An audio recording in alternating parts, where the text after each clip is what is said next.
So he was going against the programming that they needed. He knew he was being used, and maybe not quite as dramatic as Britney Spears trying to break free from her handlers, but Paul McCartney saw this type of spread going on and did not want to eat upon it. Right, exactly. That is my interpretation. What happened was the very strange Butcher album. When the Beatles, they came out with Yesterday and Today, the album cover that had the babies and the meat, and it was just really kind of a bizarre album cover. But I think it was actually a message about the kinds of people that they were dealing with, the Illuminati, the satanic ritual abuse of children. The official story, it was a comment on the Vietnam War, but why butcher babies? So, in addition to that, if you look at the time frame, we're looking at the mid-'60s when MK Ultra was, and LSD was being looked at as a mind control drug by the CIA and by other intelligence agencies. So how do you get people to willingly take or voluntarily take a mind control drug? Well, if you get a famous popular rock star to take the lead and say, oh, I've tried it, then wouldn't a lot of people be tempted to try it? And what happened was Paul actually was not somebody who seemed to be much of a drug user. He smoked pot.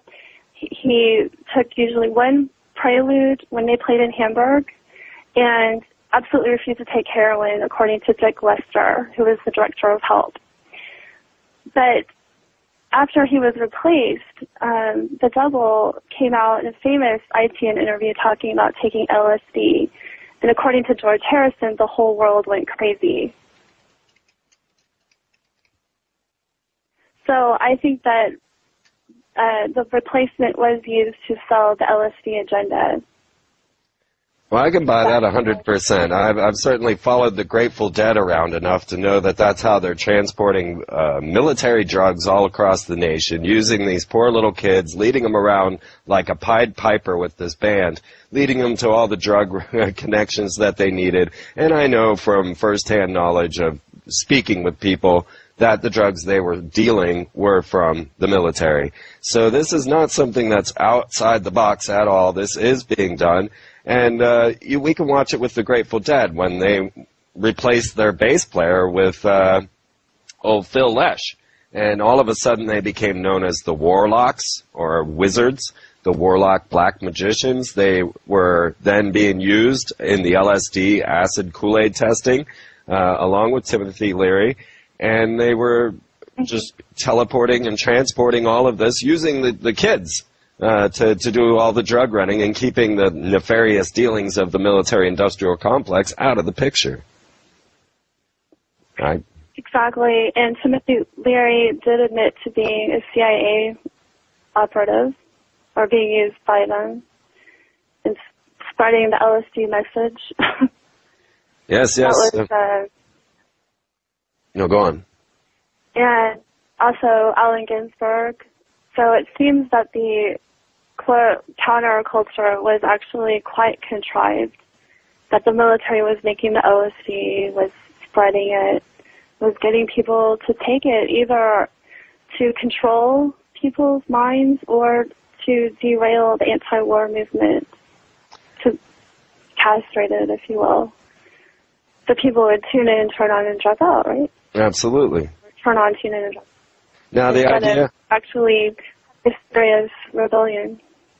Yes, and they were doing this in a peaceful rebellion type, the love rules type scenario here, which they could not allow. They need violent revolution for these type of scenarios.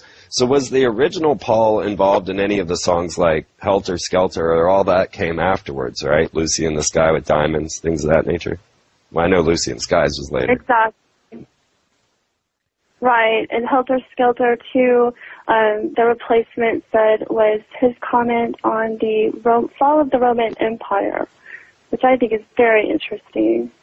Wait, say that one more time, I'm sorry. Because, well, Vladimir Lenin said one way to bring down a country is through its music.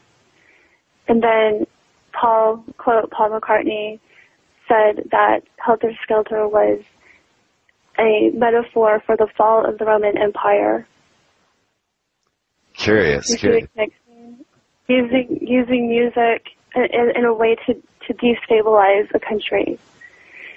And the music is purposefully degraded. It's not like something the real Paul would compose. Well, we can see that. We can see that over and again now with, of course, the depression mode that they stuck in around the early 90s.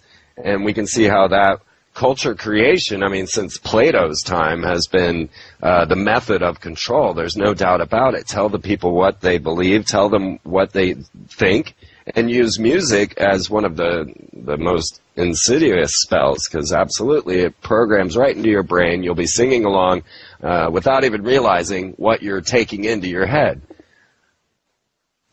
That's exactly something that Jimi Hendrix said, that you could use music to program people.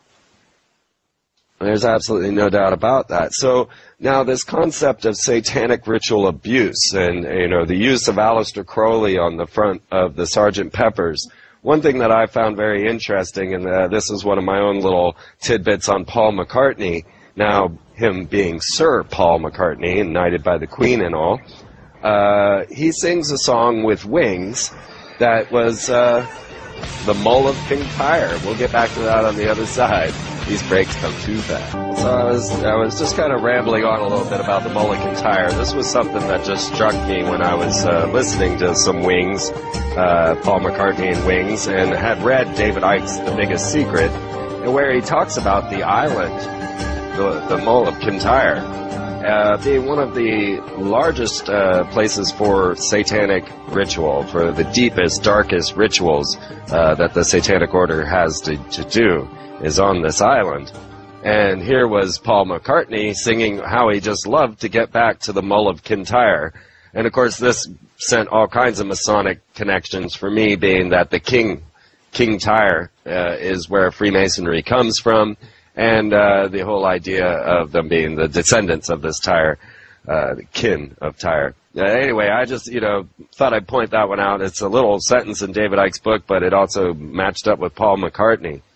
But let's get deeper into the idea of how the Illuminati, how the Secret Service, intelligence agencies would be able to use people like this. And also, how do we know that Paul McCartney is a double? What are some of the forensics that we could uncover to show that he is not the same Paul? Okay, well, if you do photo comparisons, you can see for yourself. But in the in the August 2009 Wired magazine, the Italian version, there was a very interesting article with two Italian scientists, Francesco Cabazzani and Gabriella Carlesi. They did a biometrical analysis of Paul pre and post 1967, and the English title is Ask Who Was the Beatle. It's just a machine translation of the Italian, but it's online. They actually set out to prove that it was a hoax, that Paul was dead and replaced, but they ended up actually proving that he was replaced. And some of the differences that they saw were, one was the jawline. They saw a morphological difference in the curve of the mandible. And before 1967, there were two curves, and after 67, there was a single curve. So that was one difference. Second one was a difference in the lips. The line that the lips form when your lips are